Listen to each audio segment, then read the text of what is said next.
Well, okay then. I'm going to shut up. Because I think this is going to be not so much a poetic discussion as a lore education. Might be. Because this is a great story. This is a story that the Song of Earendil is. We're going to give to you and your children the choice to either have your fates be the fates of elves or be the fates of man. And Earendil does what a proper man should do when presented with that choice. And he turns to his wife and he says, "Choose thou, for I am weary of the world."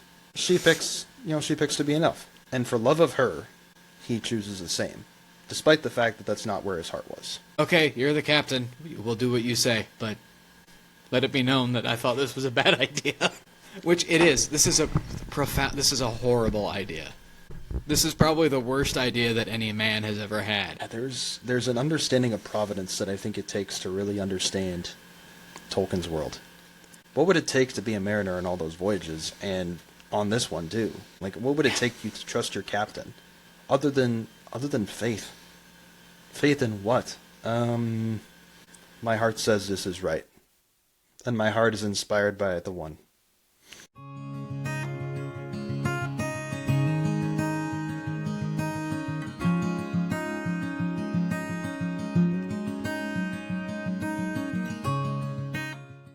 What are we drinking tonight, Ethan? I have here a glass of Elijah Craig, which is a very, very good bourbon. My dad's favorite. I was in the Walgreens today, and you can tell that I'm from a more southern state because I called it the Walgreens, even though we have two in town. I was in I'd the say Walgreens. You're from a small town, except you're from the capital city of Missouri. Which is a small town, according to some people, if you compare it to Minneapolis or St. Paul. Okay, fine. No, I grew up in small town culture, so that's how I talk. It's how most people talk in Jeff City. Anyway, I was in the Walgreens getting some medicine for my kids. No particular reason. They're fine. We were just out. And I happened to check their liquor aisle, and I saw that they had a bottle of Elijah Craig small batch for $28. And I went, ooh, that is a good price. So that is mine now. I actually stepped back and went, I beg your pardon. And I didn't question it.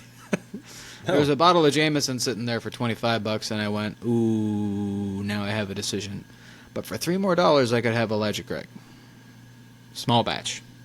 Mm-hmm. So for the $3 more, I'm going to have the Elijah Craig. And you're more likely to buy Jameson than you are Elijah Craig, just period. So, in general, yes. Mm-hmm. So what have you brought? Well, firstly, all I'll say about yours is I've had it once, and I'd be happy to have it again. But when I had it, the weird thing was that without trying it, I knew that it was good. Mm-hmm. So I bought it for you and for a different friend of ours. Mm-hmm. But I hadn't had any myself, and you happened to buy me a bottle of it. And I don't think you knew that I had gotten you a bottle of it yet, or maybe you had. I can't remember. Did we just trade bottles of Elijah Craig? Basically. Oh, was that was? I think that might have been when I ordered it for you. Yeah. I called in on the liquor store. Yep. And then I called the liquor store for it was for your birthday or something. Yeah, that or Christmas. Might have been for Christmas. They're close enough anyway, so. Yeah. True. So, what I have brought in the bit of the spirit, a bit of the spirit of what we plan on reading this evening, is that barrel seagrass again. It is, I didn't think about this at the time, but it is intended to evoke the seaside. And it's blended in, well, for those that don't remember, it's 4 types of whiskey. Rye whiskey from Kentucky, Tennessee, Canada, and Indiana. That's blended in Madeira casks, apricot brandy casks, and... Oh, yes. Martinique rum barrels. Yes. So it was in honor of the rum that I chose to... they were when they were trying to figure out what to do, they just sort of went, hey, let's just take these things and throw them together and toss them in 5 different kinds of barrels and see what happens. With some science and knowing what they're doing, I imagine they're pretty darn good. So, also a bottle that, when I bought it, it was a lot of money, but I had just gotten a bonus from work, and my choice was that or Redbreast. Oh, this is that bottle. Okay. Yeah, it's that bottle. And similar to the logic with Jameson and Elijah Craig, my logic for that was I'm more likely to buy a Redbreast again at some point in the future than I am this, so I'm going to get this. Although I've only bought Redbreast once. But this is mighty fine. Mighty fine, I say. Very good. Almost as fine as Lord of the Rings, which is what we plan on reading. And Plan on returning to again, because yeah, again. why not? Why not is how you can sum up a lot of things in life. It really is. It's See, honestly one of the best reasons for why God created anything. Because why not? Because why not? Because why not? How very Tom Bombadil love us. Exactly. Why do you Well, sing everywhere you go? Well, why not? Why not? Why shouldn't I sing? There's no answer for that. There isn't. There really isn't.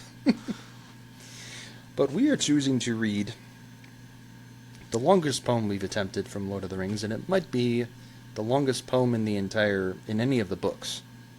It's definitely the longest in the Fellowship. I know that much. Yes. It is the Song of Earendil. Or Earendil. Which, I wonder if a number of people haven't even heard of who Earendil is. Honestly. But he's an interesting character. He is of the line of Tuor and Idril. Now, some people might know that Beren and Luthien are the first marriage of between men and elves. Aragorn and Arwen are the third, but the second is Tuor and Idril. And Tuor is a man who really, really loves the elves, really loves the Noldor.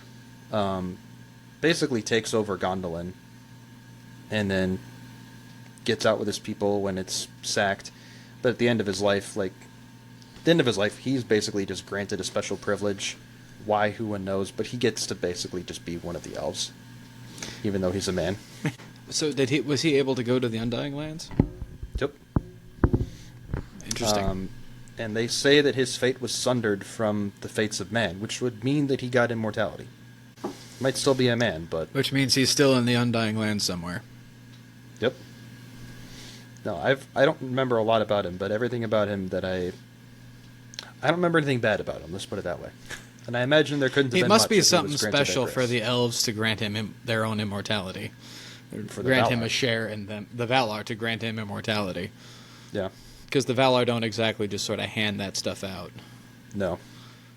I mean, Actually- it took a lot for Beren and Luthien to get what they wanted out of the Valar. Yeah. Well, actually, I don't think the Valar even can do that. It basically is... They could only Only do it if Eru can do Ilúvatar- that, I guess. Yeah, he can designate the grace to them, which is a theme we'll return to, actually, in this Song of Earendil. By the way, I think you did make a mistake. I believe Aragorn and Arwen are the fourth marriage between man and elf. Who's the third? Earendil and his wife. Is his wife not an elf? Because if she's not, I got no clue what she is. I don't honestly know. It's a mystery. But I remember reading somewhere that Aragorn and Arwen are the third. So that makes me think that she's not. But she is of the line of Beren and Luthien, so when I was Elwing. talking last... Elwing, yes. She is of the line of Beren and Luthien, so when I So was she's talking an about elf. Elrond... Beren's a man. When I was talking about... Oh, that's true. She could have chosen human. When Luthien actually chose mortality, if you recall. That was part of the deal Oh, that's true. of getting Beren back. So that might be part of the mystery. But anyway, turns out that when I was saying that Elrond was of the line of Beren and Luthien, I was right. Because he is. It's just through his mother and not his father. So we were both correct. Well, yes, we were both right. Yes, we both were. But But enough Elrond is faffing. also of the line of Earendil and Elwing. Yes.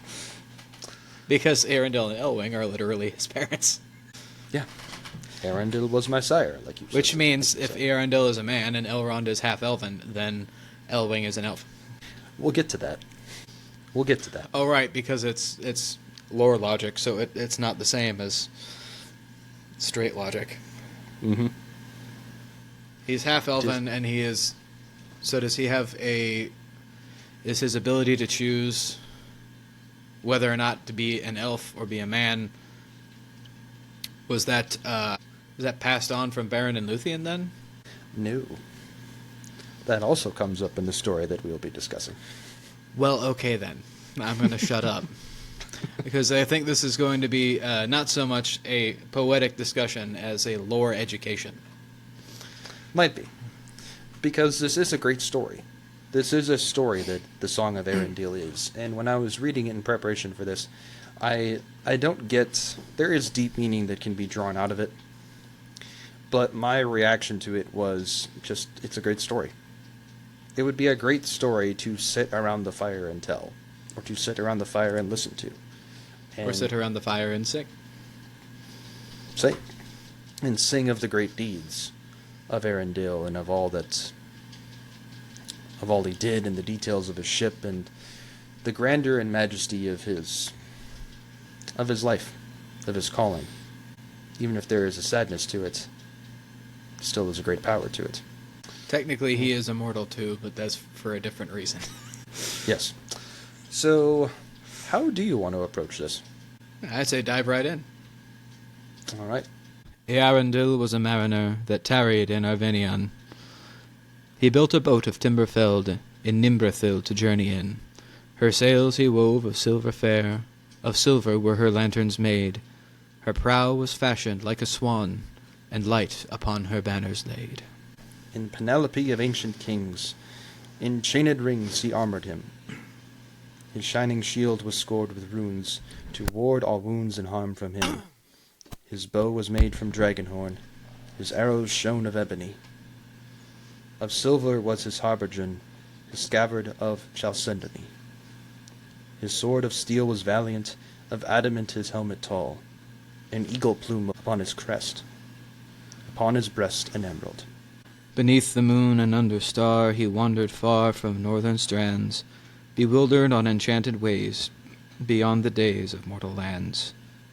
From gnashing of the narrow ice, where shadow lies on frozen hills, from nether heats and burning waste, he turned in haste, and roving still in starless waters far astray, at last he came to night of naught, and passed, and never sight he saw, of shining shore nor light he sought. The winds of wrath came driving him, and blindly in from the foam he fled.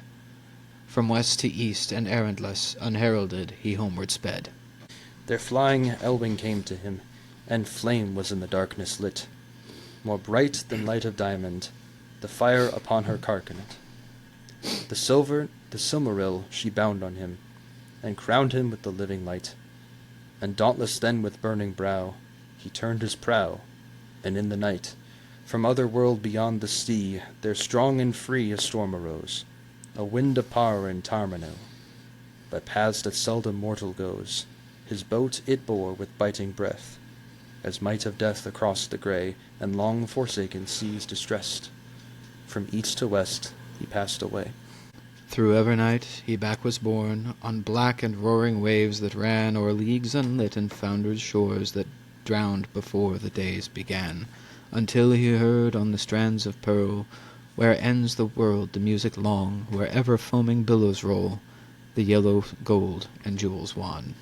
He saw the mountains silent rise, where twilight lies upon the knees of Valinor and Eldamar, beheld afar upon the seas.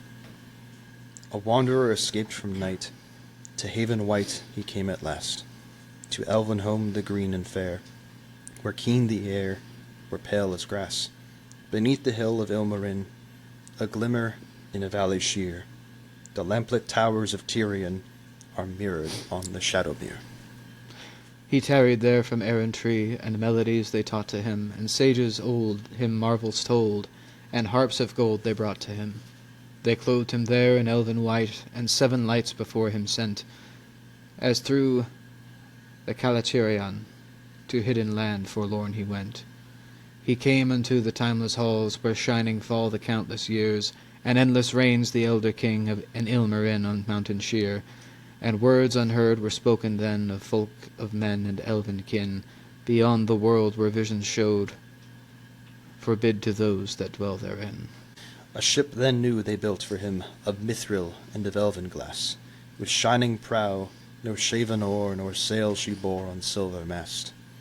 The Silmaril as lantern light, and banner bright with living flame, to gleam thereon by Elbereth herself was set, who hither came, and wings immortal made for him, and laid on him undying doom, to sail the shoreless skies and come behind the sun and light of moon. From ever even's lofty hills, where softly silver fountains fall, his wings him bore, a wandering light, beyond the mighty mountain wall. From world's end there then he turned away, and yearned again to find afar his home through shadows journeying, and burning as an island star. On high above the mists he came, a distant flame before the sun, a wonder ere the waking dawn, where grey the Norland waters run. And over Middle-earth he passed, and heard at last the weeping sore of women and of elder maids, in elder days and years of yore. But on him mighty doom was laid, till moon should fade and orbed star, to pass and tarry nevermore on hither shores where mortals are. For ever still a herald on an errand that should never rest, to bear his shining lamp afar, the flamifere of Westerness. That's a lot happening. That is a lot just happening. in a poem. And it's worth mentioning, this is a poem composed by Bilbo. This is. Almost entirely. I think there were... What was it? Are there portions of it that are Aragorn's? Bilbo has the elves guess, and they're basically like, yeah, we're not going to guess. It's going to take us a while because we can't really tell mortals apart. His exact answer is, if you can't distinguish between a man and a hobbit, your judgment is poor, then I imagine they're as different as peas and apples. And then they say, maybe. To sheep other sheep no doubt appear different. This is the... It would be called racism, but it's the friendly kind. It's friendly, very, very friendly. Friendly yes. jabbing. But then they leave, and Frodo's basically like, should I guess who did it? And Bilbo's like, you don't have to, it was all me. It was all me. So, it is not entirely accurate to the story, I think. At least when you compare it to the Silmarillion. And there might be multiple reasons for that, because the Silmarillion is a collection of things that were developed over time. But it's basically correct. I mean, a lot of it is. And the poem could have preceded the actual story, or the actual story may have been modified when he wrote the poem. Mm-hmm. Who knows how he actually did it. Yeah. So, what I'll try and do is I'll try and give the story in an abbreviated version. And I'll track it with the poem a bit. And feel free to interrupt me with any thoughts you have, any comments you have. I'll just be looking through the letters to see if he's written anything about it. Sure. I didn't think to do that earlier, and I apologize. This is a conversation. It doesn't have to be all prepped. It never is anyway. So after the sack of Gondolin, the great river of the time in Middle-earth is Sirion. And those that have escaped the sack of Gondolin go down there and they settle down. Earendil becomes their king, at least after a time, and he is the son of Tuor and Idril. That is the second marriage of man and elf, Tuor being the man, Idril being the elf, in Middle-earth. So he is their king, and he weds, from the line of Beren and Luthien, Elwing. Elwing is their granddaughter, I believe. Daughter of Dior, who was son of Beren and Luthien. So they're living down there for a time, and Earendil is a mariner, as they said. And as he grows up, two purposes kind of take root in his heart. And I forget precisely how Tolkien words it, but basically he is sailing up and down the seas, and he really wants to find the Undying Lands and present the errand of the two kindreds to them. He really wants to beg for mercy, because the Noldor have done screwed up. And a lot more could be said about that screw up, but they've done screwed up over time. The only reason they're in Middle-earth is because of a massive screw up. They haven't really stopped. And Morgoth holds most of Middle-earth at this point. You know, Doriath has fallen, Gondolin has fallen, Nargothrond has fallen. So, no one's challenging him outside his fortress of Angband and the mountains of Thangorndrim, like they once were. They They once had a siege going for like 300 years up there. That's long a thing in the past. So there's this remnant, and Eärendil wants to save them, and he is trying constantly to get to the Undying Lands. He goes to the north, he goes to the south, he goes as far west as he can, but always there's something that holds him back. There's always, and not by his own will, and there's no part of his heart that's holding him back, but there's an enchantment, you could say, or you could just straight up say it's the will of Eru Iluvatar. Like, he is not to come there yet. There's always something that stops him. And so that is what the poem is talking about when it says, "Beneath the moon and under star, he wandered far on northern strands, bewildered on enchanted ways, beyond the day's immortal lands." And it goes on to talk about the north and the south and everything else. "And at last he came to night of naught, and passed, and never sight he saw of shining shore nor light he sought. And then there's the winds of wrath came driving him, and blindly in the foam he fled from west," so back from where he was trying to get to east, back to Syrian, "and errandless, unheralded he homeward sped." So what's going on there? What's going on there is one of the reasons that the Noldor are in Middle-earth to begin with is the oath of Fëanor and his sons.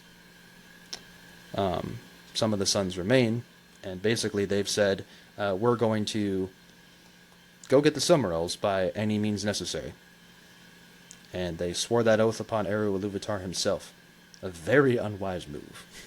And they feel very, very bound to their oath. And they might be, in Middle-earth lore.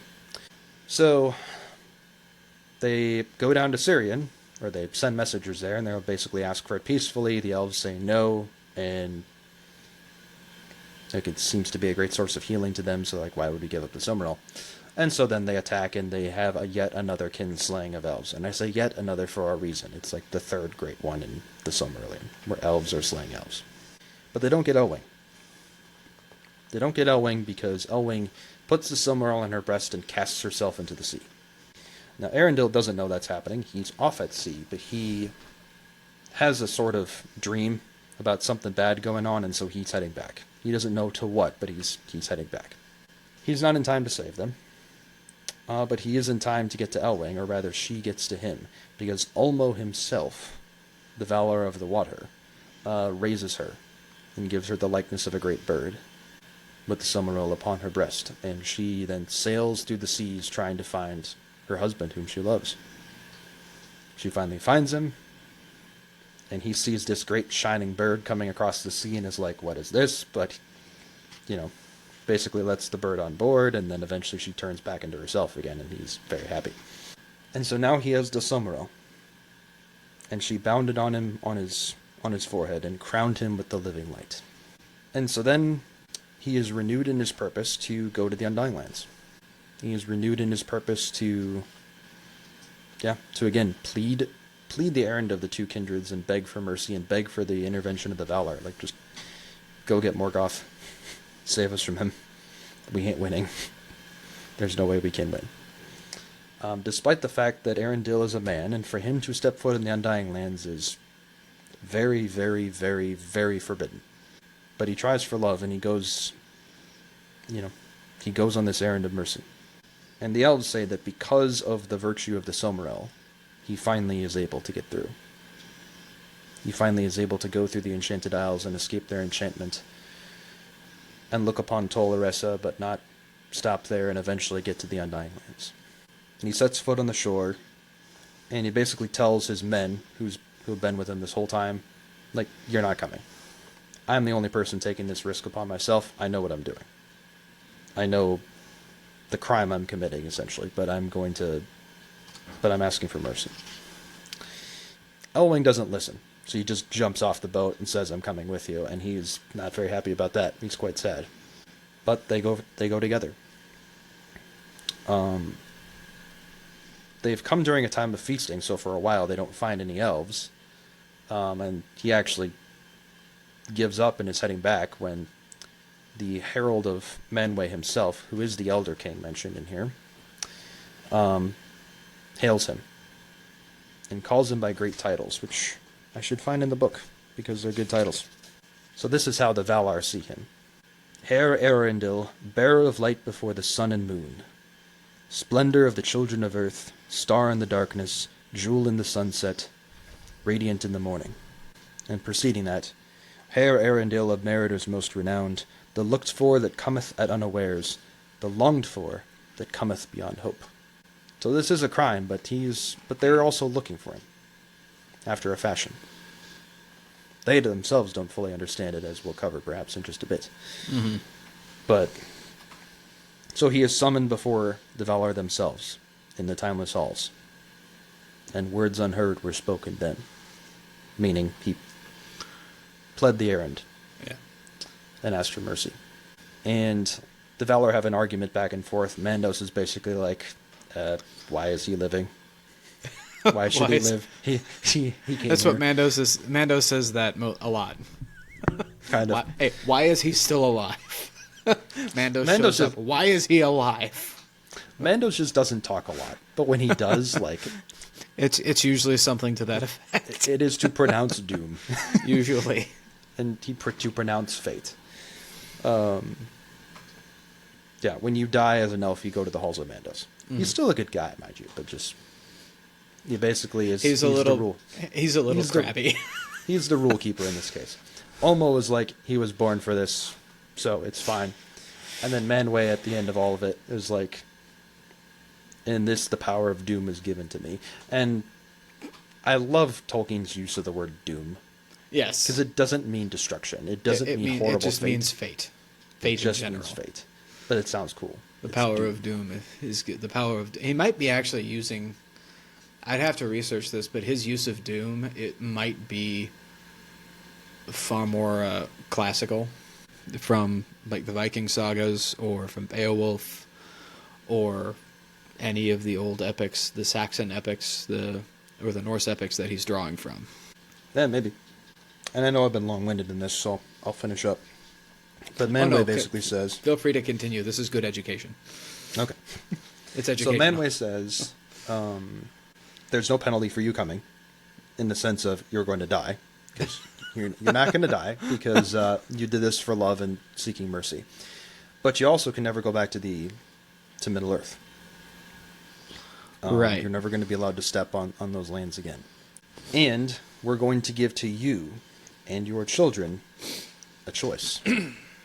We're going to give to you and your children the choice to either have your fates be the fates of elves or be the fates of man. Effectively, being mortal or immortal. And Earendil does what a proper man should do when presented with that choice. And he turns to his wife and he says, "Choose thou, for I am weary of the world." Now, his wife perhaps could have taken the hint, but she doesn't. She picks to be an elf. That's what she chooses.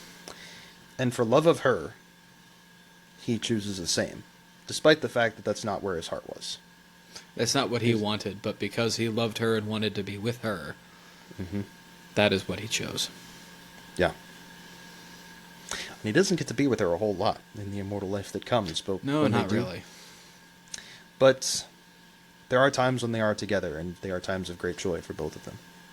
So they take his ship, which he's brought there, and which is described in beautiful terms in Bilbo's poem and in the Silmarillion. And they don't make him a new ship in the Silmarillion, but they hallow his ship, which maybe means it's made of mithril now. I don't know. Wouldn't put it past him. Maybe. And they bring it through Valinor to the Door of Night. And then bring it through the Door of Night. Basically, that means it now sails in the sky. So those are the seas on which Earendil now sails. Forever. As the mariner he was born to be. Until the return of Feanor. That is... Basically. Yeah. Until the end. The Dagor Dagorlad, or whatever. Dagor Dagorlaf? I don't know. So that is his fate. And he does not make any more appearances within the Silmarillion of note. Except for that, the Valar hear his prayer and they go to war. So that is the War of Wrath between the Valar and their forces and the forces of any that fight with them against the forces of Morgoth. And the force of the Valar is very powerful, and more powerful than that of Morgoth. And so Morgoth does the Morgothy thing, and he quails, and he goes back into his caverns. I'm taking my ball and going home. Basically. But as his last act, he releases the winged dragons, which have never been seen before in Middle-earth. There was a dragon that had been seen, Glaurung, the father of dragons, but Glaurung didn't have wings. So this is a new monstrosity that he's been developing. These are the winged dragons. Mm-hmm. And of which one is Smaug?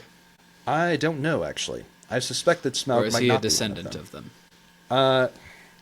Here's my thought on it. Because he's tiny, comparatively speaking. Smaug is not because he's tiny. That's my sense. I could be wrong. Dragons do breed, so he could have well come later. But the greatest of these dragons is Ankelagon the Black. Yes, and, the one who he's tall darkens the enough to sky when he spreads his wings. Basically. Morgoth's fortress is right by 3 mountains, the mountains of Thangordrim, and Celegon can basically just sit on all of those mountains at once. He's just really big. But in a long battle, he is defeated by none other than Earendil, who comes down from the skies, and still is in the skies, and has a long fight with him and wins. And that's basically the end of the battle, and yeah, Morgoth's done. Chained and cast into the void again. Until the next time he comes out. Yeah. So that is the story of Earendil. And my initial takeaways from that are, again, one, it's just a great story. It's a great epic story to tell people, and to reinvent in some fashion, which is precisely what Bilbo was doing, yes. and precisely why the elves love it. As Bilbo was singing this to them. Just imagine you've been in Rivendell for your whole life, and you're just getting pleasure out of a hobbit singing his own version of one of your grand tales. Imagine you're Elrond sitting there listening to a hobbit sing about your dad. Yeah. So, there's that. There's also the love he has for Elwing, which in a sense isn't obvious because he's constantly marining. He's doing the thing mariners do, and so there's a lot of times in the story when she's just sad because she wants him. Right, because he married her before he set off on the voyage. Well, before he set off on any voyage. On any voyage, before he was even a mariner. Yeah. And yet there still is a great love between them. That much is extraordinarily clear. And the fact that he joined his fate with hers, that he became an elf, that he took on immortality when he really just wanted to be a man. He took on something he didn't want. Yeah. And something he has to live with for all of eternity, by definition.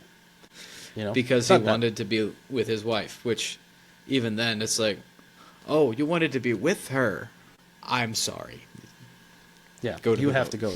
You have to go to the boat. Now, the elves help. They build Elwing a tower, basically, just for herself in the Undying Lands, so that she can... Well, she can see him when he passes. So, and she learns the craft of flight from birds and can fly up and meet him when he's by, basically. And that's a joyous occasion. I wish I could learn to fly, but... But she can't stay on the boat with him for some reason. Even there's plenty of room. He's up there by himself. Yeah. Oh, it's not because she can't. It's because she can't endure the cold up there, basically, like he can. Or she will not. But there's still great...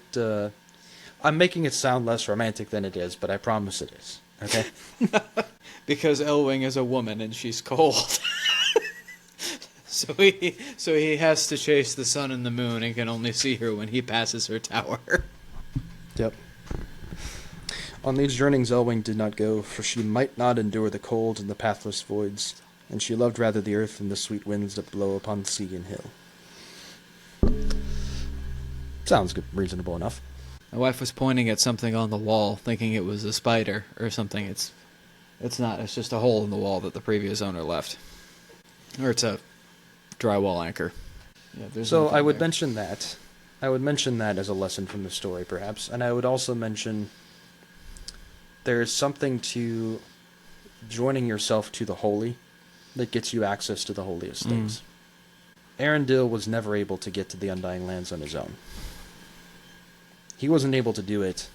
He wasn't able to do it on his own, despite his great skill. And it's not like his wife was able to help him with that either, but what she brought him was the help, because what she brought him was the Silmaril. The reason that the Valar call Earendil in those titles that I mentioned, Yes. Bearer of the Light before the sun and moon, before doesn't mean in front of, before means before. The Silmarils precede the existence of the sun and the moon. Right. There was Because a time they were the light of the two trees. which were the only light in the Undying Lands. Then they had it covered. Where were they like right next to each other, or were they on either end? How did that work? They were right next to each other. Okay. Pretty darn cool. Then Morgoth and what's her name? Ungoliant showed up, and that was that. But Because Ungoliant was very hungry. so the sun and the moon are afterthoughts, after a fashion. The Silmarils are that ancient, and they are hallowed. They were hallowed Yes. well before all of the bad things that came from them happened. Yes. So bearing that light, bearing that sacred light, and doing so worthily, is what gets them access to the Undying Lands. Because we also have an example in the Silmarillion of what happens when they're born unworthily. At the end of the War of the Wrath, the other two Silmarils are recaptured from Morgoth, and the last two sons of Feanor do what they're good at, and And screw it up. go into the camp of the army of the Valar and slay the guards and take the Silmarils. They would die, except for Manway's herald prevents their death. And they're basically like, Why? "Oh, we have the Silmaril now, and why is my hand burning? Because they're not worth. Because they're not worthy." You're not worthy to hold a Silmaril. Yeah. But Earendil is. It's not quite that simple. There it is. I do have some of Tolkien's own words about Earendil. His function, as a representative of both kindreds, elves and men, is to find sea passage back to the land of the gods, and as ambassador persuade them to take thought again for the exiles, to pity them and rescue them from the enemy. His wife Elwing descends from Luthien and still possesses the Silmaril.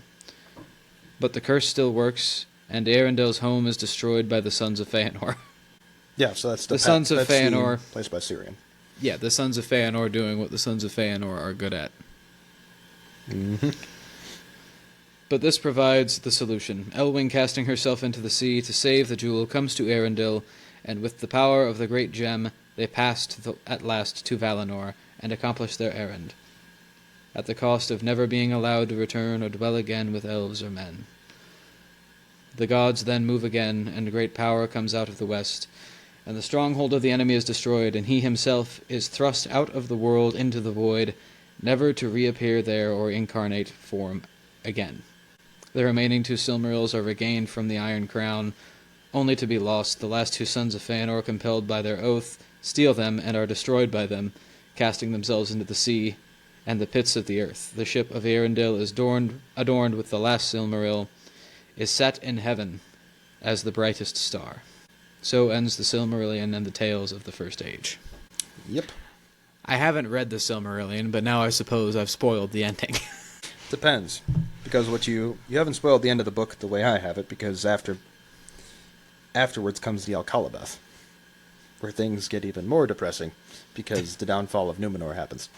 Oh, yes, when Numenor decides, oh, hey, now we're going to go to the Undying Lands, and Eru says, nope. Mm-hmm. I let They have- one time. That was one time. Not One again. time thing, not again. You don't have a Silmaril, and by the way, you're practicing human sacrifice, and Sauron is on Numenor, so wonderful. So, so Iluvatar just decides to yoink half of the world away. There is still a straight path that exists to the Undying Lands. But only And the it's elves straight can in the take it. sense that only the elves can take it. It's straight in the sense that it doesn't follow the curve of the Earth. Just think of it that way. It Right, kinda it's just a keeps straight path going. into space. Yep. So you should read the Silmarillion, but I will should. give you the warning I've given a number of people regarding the Silmarillion. There's a lot of names that start with F, and it's gonna be over your head at the beginning because All you I won't be need- able to keep them straight. All I need is Feanor and Fingal. You wish that's all you needed. And Fingolfin. And What about Finrod. Finwë? And Finwë. Wait, who's Finwë again? And Finnegan. No, wait a minute. That's the Irish guy that lives up the road. No, I'm sure he's in there somewhere. I'm sure Finnegan is in there somewhere. Tom Bombadil's cousin or something. Lots of fun at Finnegan's Wake. So, yeah, that's all I have about the Tale of Earendil. But That's what I should do now. I should make a parody of Tim Finnegan's Wake about Finrod. But again, there's value to that. There's value to this story in the sense that it is a good story. Oh yes, it's not only is it a good story, it is a grand story. It is worthy of an epic. It is. It is worthy of being told an epic. There's this man who marries an elf maiden, quote unquote, because she is descended from Beren and Luthien, which the story of Beren and Luthien is a story worth being told. Mm-hmm. And their granddaughter marries a man who goes out to the sea, and she longs for him every time he is gone. And when their home is destroyed, she takes the most precious gem in all of the world, bears it to her breast, and casts herself into the sea to keep it from falling into the wrong hands. Because even though the Silmarils are basic, they're just really pretty. The most beautiful gems that you have ever seen or heard of. They are hallowed. They are hallowed. And they don't technically have power. Not in the way that, like, the Rings of Power do. But she takes this most precious gem, throws herself into the sea. And the god of the sea, Ulno, takes pity on her, and instead of letting her drown, turns her into a bird. That's also very ancient world. Yeah. So you peruse the epics and myths of the ancient world enough, a lot of people turn into birds for some reason. By the way, Ulmo's just a stud. I forget who built Ulmo's great. I forget who built Gondolin, but the reason Gondolin got built is because Ulmo told the guy to go build Gondolin. It was like, bad stuff's coming, you need a refuge that Morgoth's not going to find. And Morgoth doesn't find it except for treachery. It took treachery for Morgoth to actually figure out where Gondolin was. It was that well hidden. And, but yeah, anyway, almost cool. Go back to what you were saying. But he turns her into a bird so that she can find him. And in her fear and desperation because of what has just happened, coupled with the longing that she's had just to see him again, she finds him. And oh, what that reunion must have been. First off, Earendil being very confused about why this bird is just following him. Mm-hmm. And then the bird turns into his wife. She tells him what's happening, and he says, okay. So he yells to his crew to turn around. We're going back. But they're too late, and everything is gone. So there begins to form in the back of Arendil's mind an idea. A decidedly masculine idea, where he comes... a very kingly idea. He comes in and says, my home, everything I love is destroyed by an enemy that I cannot defeat. And that our powers alone have no hope against. So what am I going to do? I'm just going to go to the home of the gods where I'm not allowed. I'm just going to go and talk to the gods. Myself. And I just imagine this conversation between him and Elwing when he decides to do this. I don't know how old their children were. I don't know how old either, but their children didn't die because they were captured by the Sons of Feanor. Their children were captured by the Sons of Feanor. Elrond and Elros both were. That's right, the Sons of Feanor betrayed them, didn't they? And led the forces of Morgoth to Gondolin. No, this is not that. This is that's not Gondolin. That's later. Sirion. I do find it funny the way that Tolkien describes that as an aside. Mm-hmm. Maglor, one of the Sons of Feanor, took pity on Elros and Elrond, and he cherished them. And love grew after between them, as little might be thought. That basically just means he just destroyed our kidnapped home them. Yeah. It just means he kidnapped them. Mm-hmm. Oh, what destruction the Sons of Feanor wrought. Anyway. Yeah. Read the Silmarillion to find out. This is why you don't swear rash oaths, by the way. That's a very, very good reason not to swear a rash oath. Especially if you're somebody that takes an oath seriously. Because that's why the Sons of Feanor do all of the things that the Sons of Feanor do. Is because they swear a very rash oath. and they take that oath very seriously. Well, I think Mandos also says that their oath will hold them. Yeah. Which is a very uncomfortable thought. Mandos. Again, it's Mandos. It's like... it's 9 times out of 10 when he speaks, it's why is this guy still alive? Spoiler for the Silmarillion. There's the great kinslaying at the shores of the Undying Lands because they want boats and the elves with boats won't give them. And then they take the boats, or they make their way up the Helcarax, with this great icy waste up to the north that connects the Undying Lands to Middle-earth at the time. A lot of them die in that. But I think they're in the Helcarax or something when Mandos just kind of shows up as this figure and then pronounces doom. Mandos doing what Mandos does and pronounces doom. Yeah, it's either that or they're on the boats. But Is Mandos king of the Valar? No, that is Manwë. Manwë is king of the Valar. That's what I thought. Manwë is the Elder King.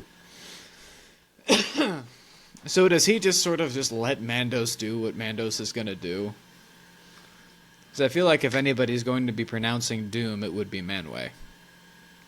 Or are they brothers? They're not brothers. Manwë and Melkor are actually brothers. And Melkor is that would make a lot more sense. Yeah.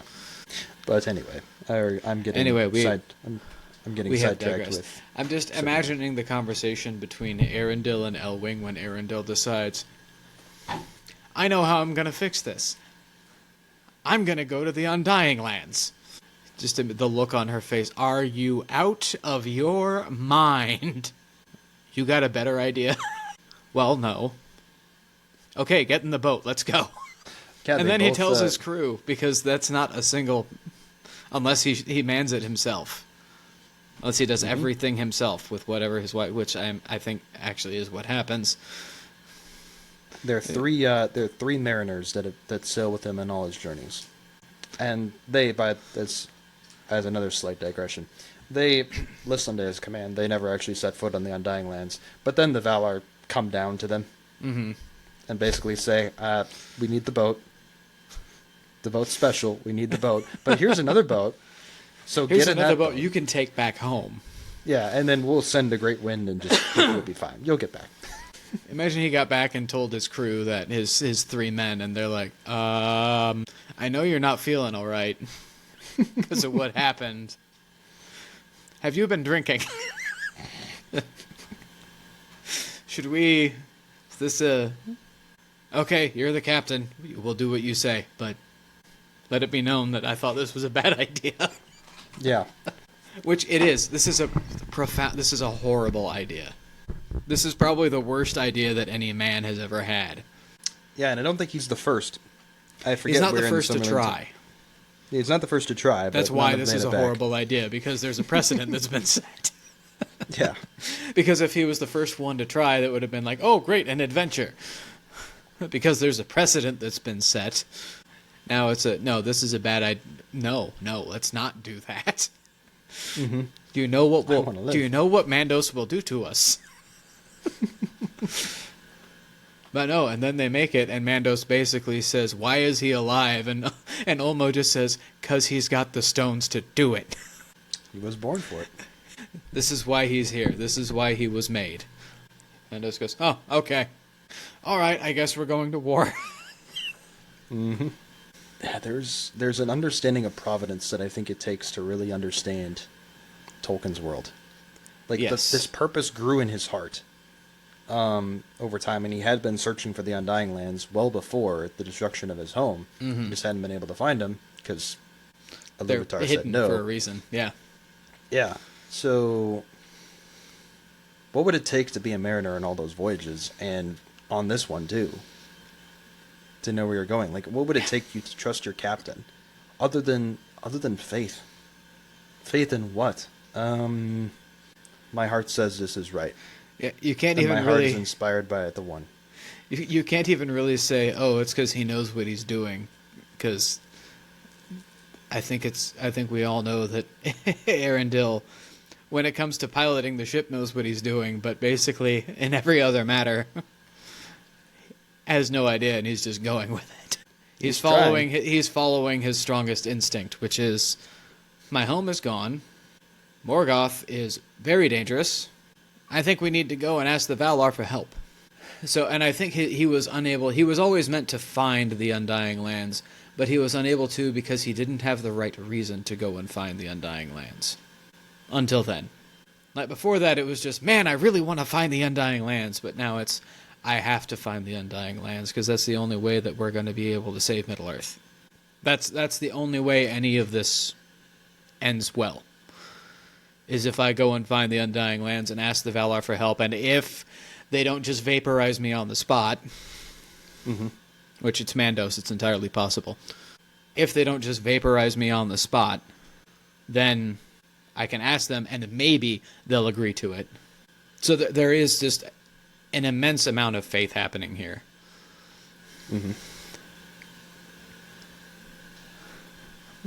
Lightning. I saw that. That was pretty cool. I guess the storm is agreeing with me. Yeah. I'll only offer one point of contradiction there. The message that he wants to carry to the Valar, that hasn't changed over time. So it's all that he's asking for help. Yeah, that's all he has ever wanted to do when he gets there. Is he wants to present the heir to the two kindreds. Okay. And other people have wanted to do that too. Like the others that have gone before have been trying that, and it just hasn't worked. But basically, he was born for this, and he has the Silmaril. That power is what gets him there. So it's not that the Silmarils have power, but they do have power. To understand that, just try and understand Tolkien's soft magic system, basically. Which is to understand providence. Which is to understand the will of the Lord. There are rules, but there's no writing them down. No, it's simple enough. Like, why couldn't anybody else go? Because everybody else has been trying to get the Valar's help. Which I'll just concede that you're right on that, because I haven't read the Silmarillion, so I have no reason to think that I'm right and you're not. I was just offering my half-baked thoughts. Yeah. But if everybody else is going for the same reason, well, why couldn't they go? Either why couldn't they find it, or why did they just die when they got there? Well, it's because they didn't have the Silmaril. And understanding Tolkien's soft magic system, calling it a magic system lessens it a little bit. True. Because we almost have to, because that's just where the general culture of fantasy is now. That's like one of the first questions you ask when digging into a new fantasy book is it a soft magic system or a hard magic system? Or is it Brandon Sanderson and nobody can figure it out? So, but calling it a magic system, because Tolkien is not thinking in a modern sense. Because when we think of a magic system, we are thinking of it scientifically. Well, magic is a kind of a science, but it is not science in the way that we think about science. Magic comes off of a different sort of understanding of the world. So science actually just is magic. When you think about how a cell phone works, about how radios work, about how television works, that actually just is magic. If you think deep enough and properly enough, yeah. If your mind works the way that the ancient minds worked, yes. It just is magic. That doesn't necessarily mean it is bad, because it is a magic that is technically in cooperation with the forces of nature. But there's a wonder that inspires. There's a wonder to it, and it becomes so much grander when you think about it that way. Instead of taking magic and trying to make it a science, you take science and make it magic. But I digress. Magic in Tolkien's world is... Why it works is actually very simple. A question and an answer. Why is Earendil able to go to the Undying Lands? Because he has the Silmaril this time. He's able to find it because the Silmaril lit the way. Well, why does the Silmaril light the way? Because the Silmaril contains the power of the two trees. Or because of the Silmaril's power. Why does the Silmaril have power? Because it contains the light of the two trees. And why do the two trees? Why does the light of the two trees have power? Why not? Because why not? Of course, the light of the two trees has power. Yeah. It is the light. The stones have been hallowed. It is the light of the undying lands. Of course it has power. Why does the door to the barrow just open when Tom Bombadil shows up and starts singing? Because his song is words of power. Words of power are spoken. And words of power have power. And you know what? There are words of power. Among the greatest of these being, I absolve you of your sins in the name of the Father, and of the Son, and of the Holy Spirit. And the greatest words of power that were ever spoken, this is my body, which will be given up for you. Our Lord came to speak words of power. And men can speak words of power. We must do so very carefully. Our words of power are not anywhere close to that. But when a man swears a proper oath, that's words of power. Those are words of power. Words that are inscribed on a wall, depending on what wall it is, are words of power. Our state capitol, on the facade, on the corners, there are two sayings that are inscribed. One is Fiat Voluntas Populi. Let the will of the people be done. And the motto of the state, it's not, I forget what's actually on the other corner, but the motto of the state is Salus Populi Suprema Lex Esto. The will of the people is the supreme law. Those are words of power. Ill-advised, but yes. So, words of power can be spoken and can be inscribed. They must not be done rashly. They must be done very seriously by the one who is swearing and the one who is being sworn to. I told my wife this the other day, that I have made up my mind that when we've only got the one daughter now, but we might have more, if any of our daughters, while still a minor, is to be taken out on a date, that young man will kneel at my feet and swear to me by words of power that no harm will come to her by his hand or any else's. And my daughter will kneel before me and swear to me with words of power that she will not tempt him. It isn't because I don't trust them, because I plan to raise my daughter, that she will choose a good man, that she will be willing to go out only with the right kind of guy, and that she will have the good judgment, and that she wouldn't even think of that anyway. But the words of power are an extra protection. And I do have more evidence of this. On, what birthday was that? It was while we were in school. It was either my 19th or my 21st birthday. I found our chaplain. I believe it was my 19th birthday. I think it was freshman year. I found our chaplain, and I asked him to do two things. One was bless a ring and a necklace that I had, and the other was to administer an oath to me. And I knelt before a priest in the line of Melchizedek and swore an oath of chastity with words of power. He modified it a little bit to make it not as binding. I think he wanted to reduce the penalty of breaking it for me. But looking back, there are a couple of times that I can see that oath is what saved me. That oath is what actually kept me from going the step farther that I could have gone. Looking back on it, it is because I swore an oath of power. There are words of power. Basically, it is a much more simple kind of logic than what we think of as like a soft magic system. Mm-hmm. Because when you call it a system, that you want to write down the rules of it. No, I think it's brilliantly said, and like the example that I came to mind during your discussion of it was Christ saying, "What can happen if you have faith the size of a mustard seed?" Is saying to that mountain, "Move," and it moves. What's the logic behind that? What's the rules behind that? Because clearly I could have faith the size of a mustard seed and do that, and it's not going to move. So how does that work? I mean, I would say if you do that and the mountain doesn't move, then your faith isn't even the size of a mustard seed. That's where my logic is. There's that too. It's like, man, that must be one big mustard seed. I thought I had a lot of faith. No, but think of it also as like, we know that praying can bring about miracles. Why? It's not because of the prayers specifically, it's because of God's grace. But we also know that he doesn't always bring about those miracles. So what's the rule there? The rule is his will. But in a sense, we are appealing to his will and channeling his will.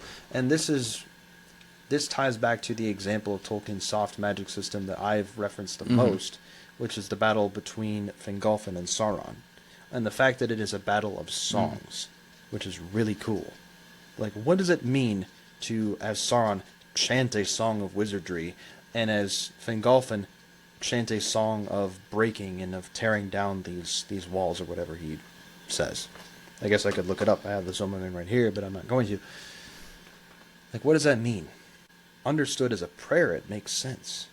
It's the horns in of Jericho. And a channeling of whatever internal powers and graces you've been given to you, whether for good or for evil, because you have the ability to do them for either.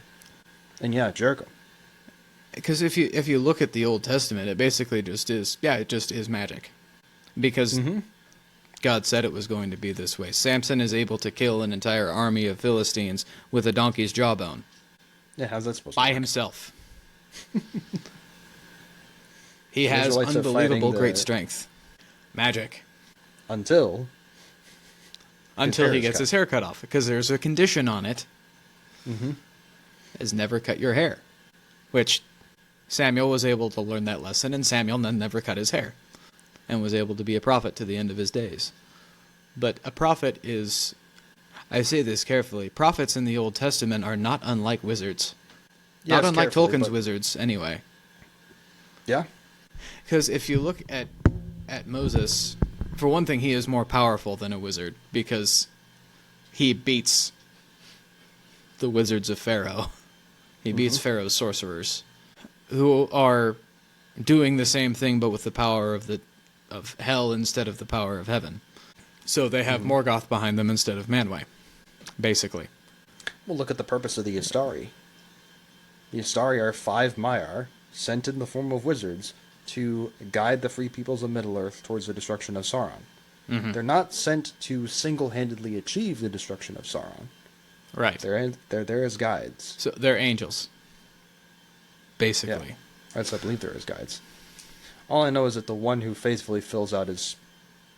The only one who actually does the job correctly is Gandalf. Because Radagast decides that he'd rather go into the woods and talk to birds. Which Gandalf never speaks poorly of Radagast, because Radagast does have a purpose and a place. But basically it's just, he's the one that talks to birds. The prophets of the Old Testament, especially if you think of the ones that... The flashy prophets, like Moses and Elijah and Samuel. It's like I can see how the other people of the ancient world would think of them as wizards. Because, that guy hit a rock and water came out of it. He raised a staff and the sea parted. That guy raised his hands and fire came down from heaven. Because great things can be accomplished when your will is united to the will of God, and you are invoking God in accordance with his own will. And when things are working the way that he wants them to. So Elijah raising his hands and saying, "O Lord, show your power." And just to prove the point, he had his servant dump water on the offering to make it harder to catch fire. Just to prove the point. And dig a trough around it and fill up the trough with water, too. Dig a trough and fill up the trough with water. And then the wood, the offering, and the water are gone. And the priests of Baal they start to run until Elijah says, "Kill them all." And the Israelites kind of go, "Well, okay." Because now they know better than to not listen to him. Would have been very uncomfortable to be a priest of Baal at that moment in time. Or thinking of Samuel when confronting Saul and saying, "You were told to destroy everything, and this is the second time. I warned you once before, and this is the second time that you haven't done what you were told." The first time was Saul making an offering that Samuel was supposed to make. That's a no-no. It's a big no-no. Don't do somebody else's job.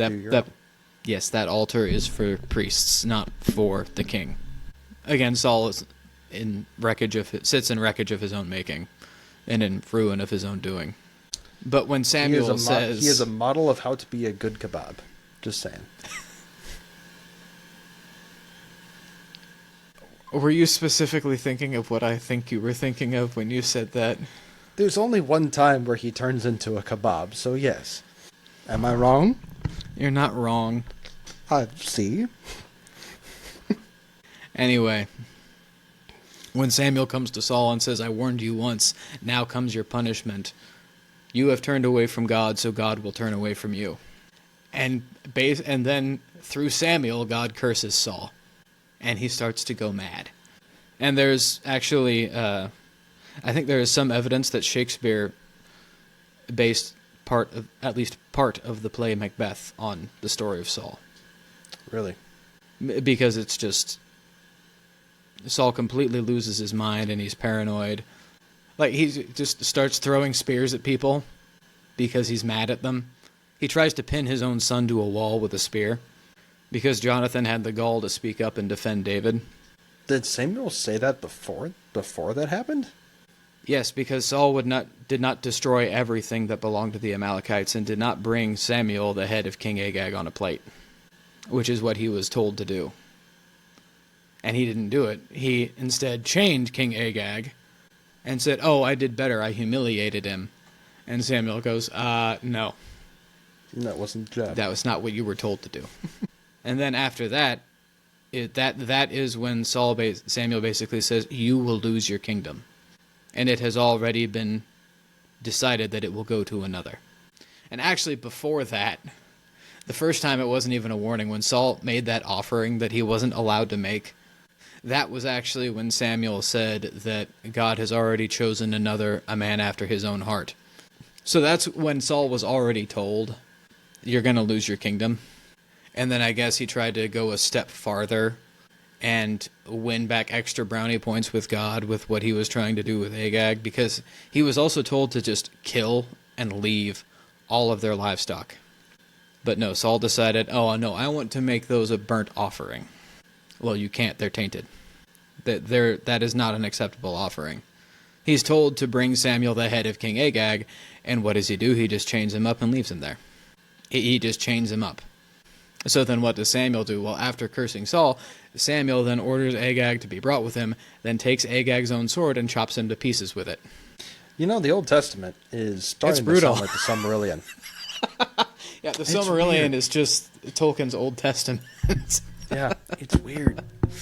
But no, the many of the prophets, like I said, especially the flashy ones, particularly Moses and Elijah, are basically wizards. But because they are in cooperation with the will of God. It's good magic versus bad magic is the difference between cooperation and domination. Are you trying to cooperate with this great force, or are you trying to dominate it and bend it to your will? Meaning I have my own idea. Let's do this burnt offering thing. Because that makes sense. No. It may make sense to you, but that's not what you were told. Mm-hmm. No, you, as king of Israel, your job is to do what you're told. Mm-hmm. Do what the prophet tells you. When he says jump, you jump. When he says go slaughter that entire race of people because they're so evil they can no longer be allowed to exist, you go do that. You are not the master of the deep magic, you are a servant of it. Exactly. And now I'm quoting Narnia, or referencing Narnia. And then when Samuel dies, Saul actually goes and consults a witch of Endor who is able to summon the ghost of Samuel. But only because God is like, I'm going to allow this one time. Basically, it's like, hey, Samuel, I'm going to let you be brought back and you tell him off. Because that's what Samuel does as soon as he's brought back. He just starts telling Saul off. You know, if that's true, then that's a funny joke. That's a funny joke that's playing Blade on the devil, because the devil is has this woman within his power. Exactly. And successfully tempted Saul, and then has to have the reaction like, wait, it worked? Yeah, this woman is like, and there's even, I think in scripture it even said, like, the witch of Endor even seems kind of surprised that it worked. That she was actually able to summon a spirit for once. And Samuel basically just looks at Saul and he looks around and he's like, the hell is wrong with you? That was a deep digression from the original point, which was the Song of Earendil. But I think the greater point stands is that the things work in Tolkien's world because they're supposed to work. Just like things work in ours because they are supposed to. And speaking of things in far simpler terms, like, yes, you can go into the nitty-gritty and at the molecular level what sunlight and fresh air does for you. and you can write a 70-page dissertation on sunlight and fresh air being good for you. Or you can just say, go out and get sunlight and fresh air because it's good for the health. Because everyone in history has known that.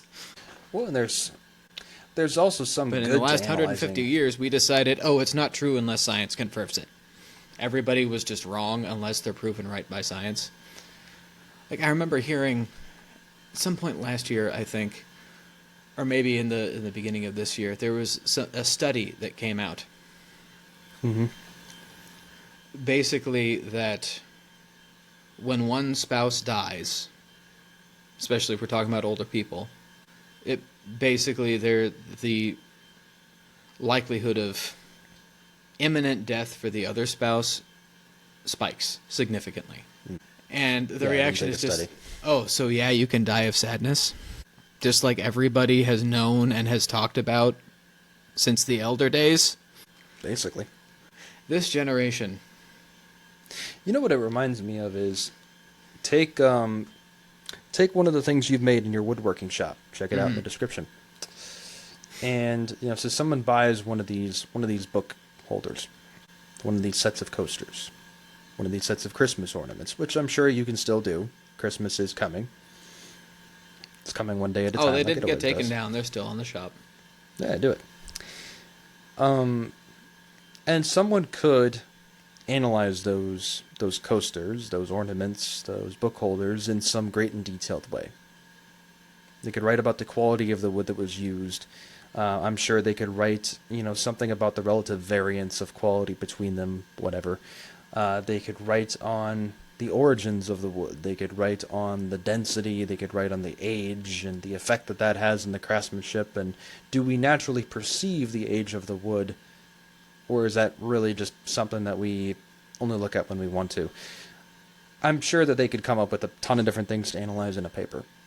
And I'm sure that many of the topics that you might analyze in such fashion wouldn't be frivolous, wouldn't be completely besides the point, but might be precisely on the point, after a fashion. Like, what's the purpose of this art? What's the purpose of this? How does this coaster affect? How does it prevent the warping of the wood of my table at home because I didn't expose it because I used a coaster? But what makes more sense in a lot of cases is, did you ask the artist? It makes sense in the world to analyze the benefits of sunlight. Or why are the leaves green? Or pick one of 1,000 other things. But generally, we're going to accomplish plenty in our ordinary lives by simply saying, did you ask the artist? Mm-hmm. Did you ask the maker? What power was put into that? What purpose was put into that? Why? And it may be the purpose of some to analyze it in deeper detail, but ultimately their conclusions, insofar as they're good, just redound to, okay, what was the artist doing? Well, yeah, we are given the ability to ask questions and find out how things work because, and yes, that's a good thing. That's what science actually does and what it's there for, is Yep. to let us find out why things work. But that doesn't mean that the answer to why do the leaves change color in the fall isn't also so that the trees look like fire. When you say, why does the hoarfrost gather on the trees in the winter? So that they will glint in the sun. Yes, the earth is here for our use. The earth is made for man's use, but the earth is also here for us to look and ooh and ah and say, how about that? And you can't science that answer out. Because there is nothing more beautiful than this earth that God has made. Mm-hmm. There is no work so grand and majestic as the work that is fashioned by God's hands himself. Which, by the way, that does include us.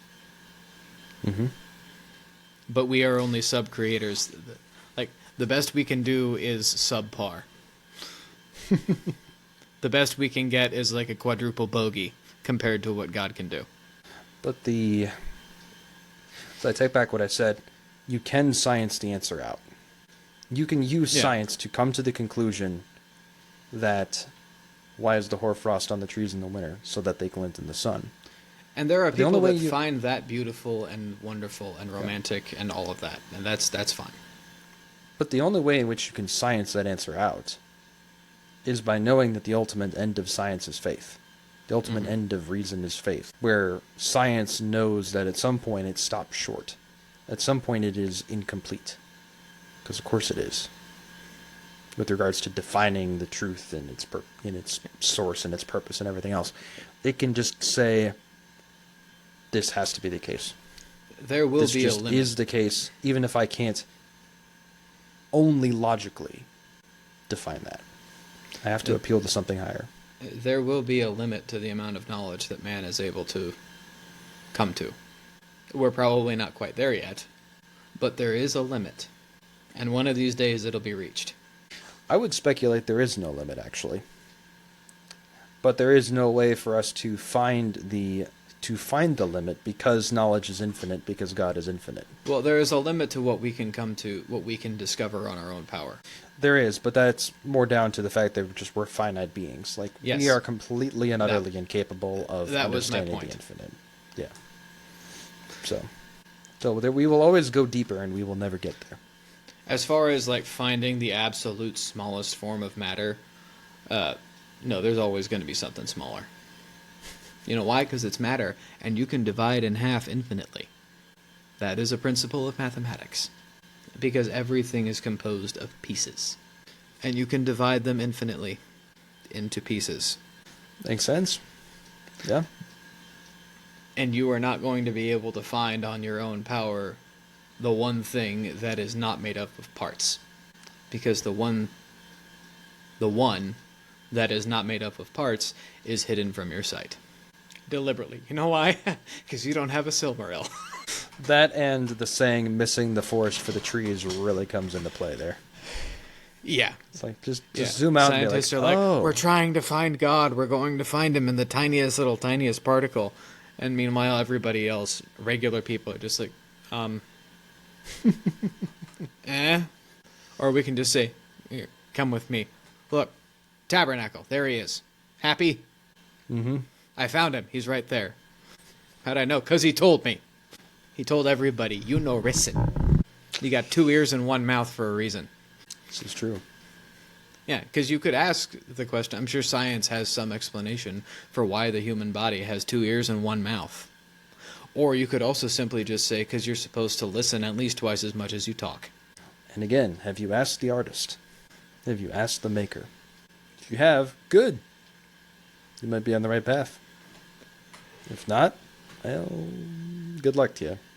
And if you think there was no maker, I can't help you.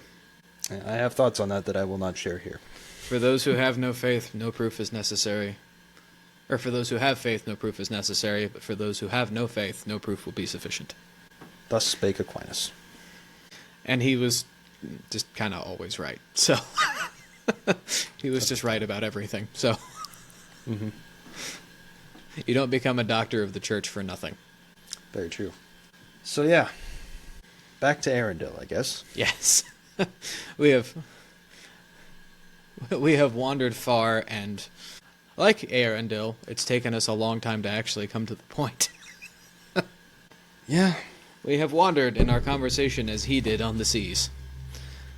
From gnashing on the narrow ice where shadow lies on frozen hills, from nether heats and burning wastes, he turned in haste, and roving still on starless waters far astray. We have been. He went everywhere. He went everywhere. Yeah, he went everywhere and got nowhere. Mm-hmm. Until it was time. Until it was time. Until the author decided it was time. And no, I don't mean Tolkien. I do mean Tolkien, but I also don't. Yes. Until time came. As Iluvatar said, Melkor, do whatever you want. All will redound to my glory. And Melkor's almost won. As almost won. As the great Pope Leo XIII saw in a vision, the devil said, "Give me 100 years." And our Lord responded with, "Okay, Mm-hmm. you can have it, and I'll take it back, because I always do." But I think that probably the biggest lesson, well, one of the biggest lessons, there are 3 or 4 major lessons, but Earendil having the life goal of going to the Valar and pleading for them for help, only coming to fruition and realization when it was time. The lesson we can draw from that is The title of a biography of St. Josemaria. At God's pace. Things happen at his pace, and according to his will, and only at his pace and according to his will.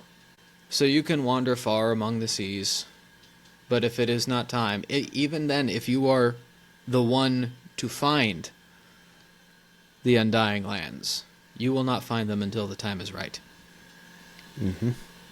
And the time is right, maybe, okay, the Sons of Feanor are out of chances. Or it may be now the stage is set for him to have the Silmaril. Because who in their right mind would have thought, oh, I'm just going to go and get the Silmaril and take it to the Undying Lands? Earendil was nuts, but he wasn't that crazy. Nuts for going to try to find the Undying Lands in the first place. But that was too much even for him. Or for anybody else that had tried to find the Undying Lands. Nobody had thought to go and catch the one remaining Silmaril. Until Elwing, preserving it from the Sons of Feanor, who in their foolishness swore an oath that bound them to do horrible things, searching for the Silmarils. And were they ever to find them, were they ever to take them, well, they did catch them, and they were destroyed. And now 2 of the Silmarils are at the bottom of the Western Sea. Or one is, and one Somewhere. is in the fires of the earth. And so they met their fates. One in the fires of the earth, one in the sea, and one in the sky. Very poetic. Oh yes, how poetic. But otherwise, if the Silmarils hadn't destroyed them, I'm sure that the Sons of Feanor would have wound up just giving them to Morgoth. Somehow. If they had been allowed to get hold of that last one, it would have found its way into Morgoth's hands. Because we know the Sons of Feanor can't really hold their own against him. One of them describes what would have happened, I think. One of them, I believe it's Maglor. Right before they storm the camp of the Valar and take them, and I do promise this will be a short digression. Mm-hmm. He tries to convince his brother, like, let's not do this.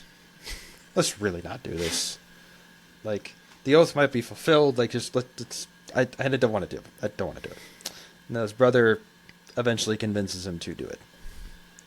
His brother is the one that casts it into the fires of the earth, and he just casts himself in with it, I believe. So he's dead. Mm-hmm. But Maglor goes to the sea and casts the Silmaril into the sea. He does not cast himself in. And so what does he do afterwards? He wanders the shore of the sea and sings songs of lament and grief, and to me that sounds a bit like what Judas did, apart from the hanging oneself. Yeah. Not take quite that step, although we don't know when Maglor dies. It's just kind of he dies. And he dies... A death of sadness, perhaps, but... He dies still separated from the grace of Mandos. A very uncomfortable death. Mm-hmm. In other words, despair. Because the Silmaril is lost. And so now there is no hope for him to fulfill his oath. And that is the final end of that path, is despair. Just like that is the final end of sin. Despair. Again, why you don't swear oaths rashly. Don't do it. That's the magic system talking. Just don't do it. Yeah, don't do it. It's a bad idea. Very bad idea. Mm-hmm. But I let you continue. I'm sorry.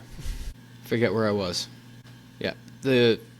Had the Sons of Feanor managed to get a hold of that one Silmaril that Elwing took to the sea with her, it would have found its way into Morgoth's hands, and then all would have been lost. Truly, because Morgoth would have had all 3. What do you do against the brother of Manwë, who bears the light of the 2 trees upon his brow? The complete light, remainder of the light of the 2 trees upon his brow. What can be done against that? But no. Because that's not how the story is written. Elwing takes the Silmaril, and it doesn't drive her nuts.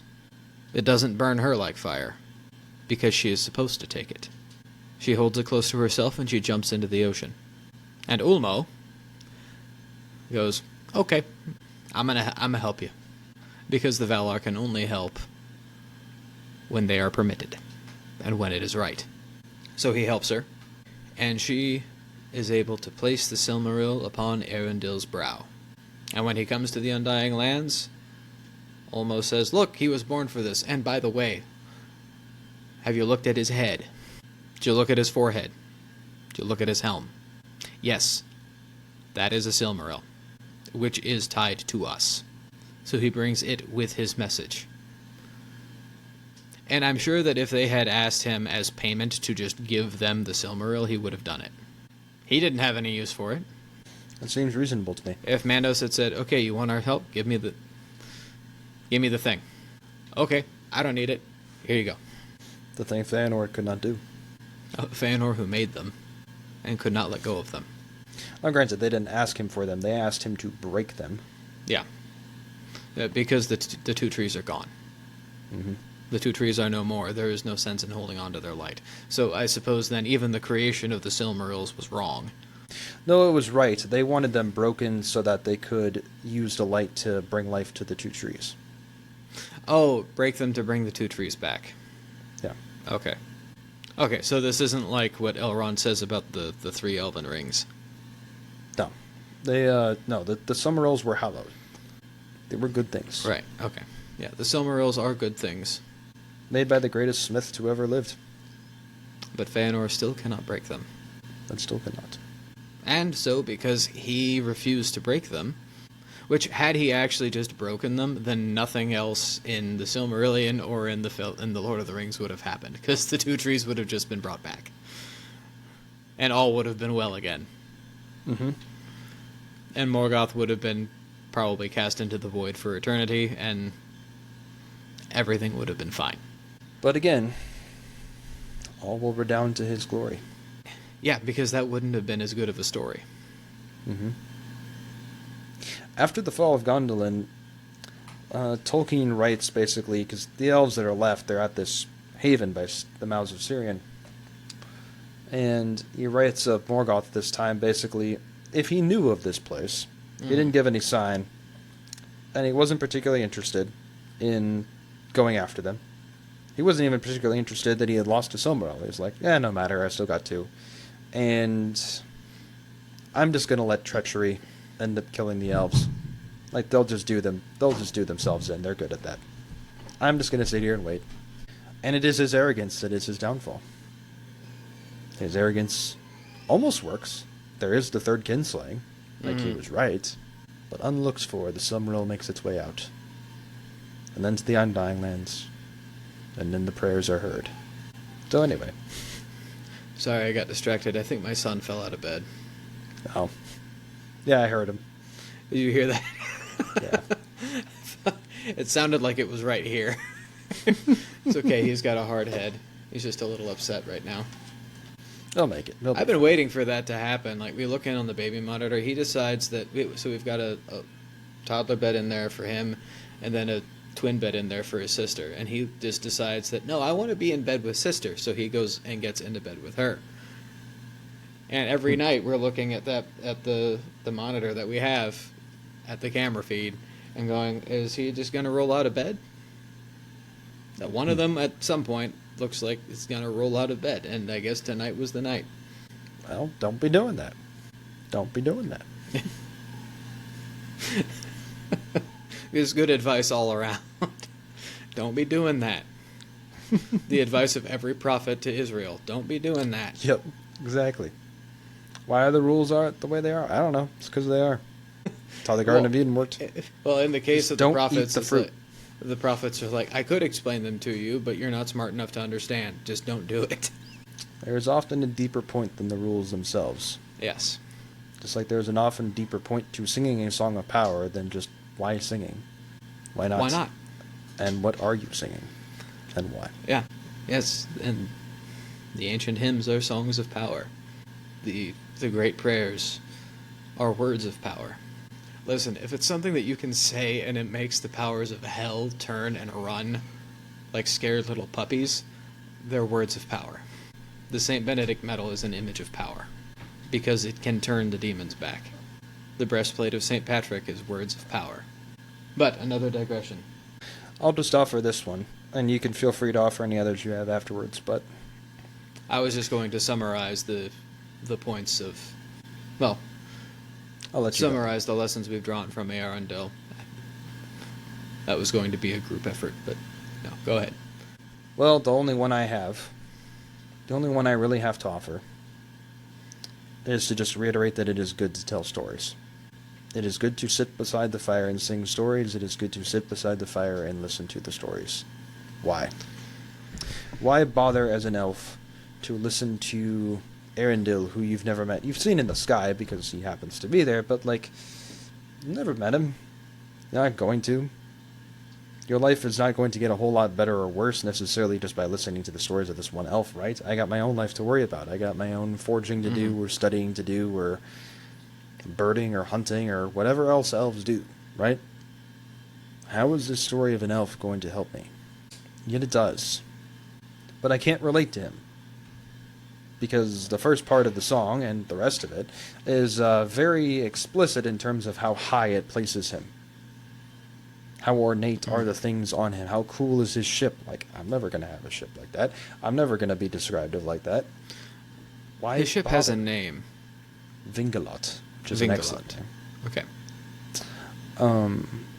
Yeah, why bother when I could be doing so many other things? No, it turns out it matters. For the same reason that reading The Lord of the Rings matters. We need something to aspire to, and something to draw lessons from. The same reason that fairy tale stories have always been told is because we always recognize this within ourselves, that this is worth doing, this is worth telling. This is worth putting into the format of a story, whether explicitly true or not, so that you may be better. But we're not going to frame it necessarily as the moral of the story is. We're just going to tell you a story. And there is a power to that, well, experience it and find out. One of the traditions that we've lost is telling stories by the fire. But imagine how cool it would be to have it back. And no one listening to that should be like, who cares? Like, all of us, I think, I would hope, recognize that that's really cool. Let's get that back. Yeah. I don't know how, and maybe I don't want to, but, like, it'd be cool if it was back. Hopefully you're at least there. Hopefully. You're at least to the point of, yeah, that'd be nice. Mm-hmm. And don't then completely undo that by saying, oh, but that's never going to happen. Well, not with that attitude. You know what? I don't care what you say. I'm going to start. That's how all good things start. Yeah, I don't know how I can do it. Well, you could just do it. Speaking as someone very skilled at not doing that, I still know it's true. What I see from your point is probably it's the general overall point. That's why we tell these stories. That's why we bother to read them. And it applies to Earendil. It applies to Beren and Luthien. It applies to Beowulf, the Iliad, the Odyssey, the Aeneid. It applies to all of them. Well, like, why spend any time reading stories? Well, why not?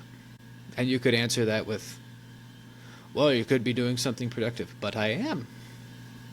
Mm-hmm. It's productive for me. It's making me think. And it's giving me joy. Bringing me peace. So it's producing something. Mm-hmm. But I would say directly from the Song of Earendil, one is everything must happen at God's pace and according to his plan. And the broader story of Earendil, I think, is the illustration of that. And I've been through that at least twice now. Another is that your will joined with your wife's will sometimes lead you to do things that you don't necessarily want to do. Earendil didn't want to be immortal. Basically, internally, he's going, just kill me. But no, his wife says, well, I would really like to be immortal. And he says, well, okay. Because she also would not have chosen that if she didn't think he would choose the same thing for her. I think she wanted immortality in part, not because Elwing is some sort of selfish, oh, I don't want to die. I think because she wanted her husband to share it with her. Which is sort of like the opposite of with Beren and Luthien. So Luthien chooses mortality because she wants to share Beren's life. She wants to share Beren's mortality. Mm-hmm. And that makes their life together the more precious to her. But the immortality of Elwing and Earendil is more meaningful to them. At least to Elwing. Well, it's a both, I imagine. Both made the perfect choice. But again, there's a catch. Because no, Barrett and Luthien may get to rest in each other's arms for eternity in the halls of Mandos, but you don't. You get to see each other. Elwing, you can see your husband when he passes. You can learn to fly and go up and see him when his ship goes over your tower. So there is a penalty for it, but it is still spending an eternity. Mm-hmm. And I think that's the extent of my thoughts, as such as they are. But the bigger of the lessons that I think we can draw from at least the story of Earendil is things will happen when they are meant to, and sometimes that means great tragedies must befall you first. Sometimes Gondolin has to fall, and sometimes Earendil's home must be destroyed, and his children be captured. Oh, that I embodied that virtue. The virtue of proper acceptance. And sometimes great destruction must befall you first, in order for something greater to be born out of it. And the night is darkest just before the dawn. And empires are at their strongest just before they crumble. It goes both ways. It does. I have nothing to add. Well, neither do I. Well, thank you for the conversation by the fire, as always. You're welcome. And we'll see you next time. See you next time.